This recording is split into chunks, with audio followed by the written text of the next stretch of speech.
राम ने हाथ जोड़कर बड़े विनम्र और करुणा भरे स्वर में अपनी प्रजा से निवेदन किया।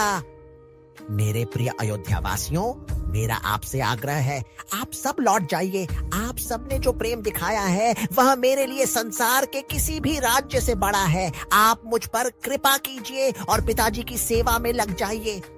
राजा दशरथ अब वृद्ध और शोकाकुल हैं। इस समय उन्हें आपका सहारा चाहिए।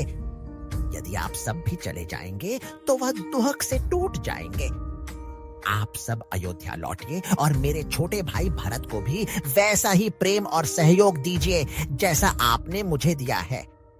भरत धार्मिक और न्यायप्रिय है। उसे राजा मानकर अयोध्या को सुखी और शांत रखिए। यही मेरे लिए सबसे बड़ी भेंट होगी।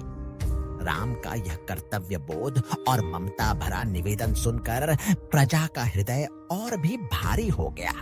वे जानते थे कि राम सही कह रहे हैं, लेकिन उनसे विदा लेना मृत्यु तुल्य था।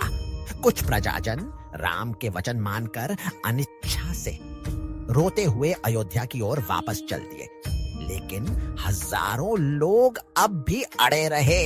वे कहने लगे, हम लौट जाएंगे, लेकिन अभी नहीं। हम केवल वहां तक जाएंगे जहां तक नगर की सीमा है। राम की अंतिम झलक देखने के बाद ही लौटेंगे।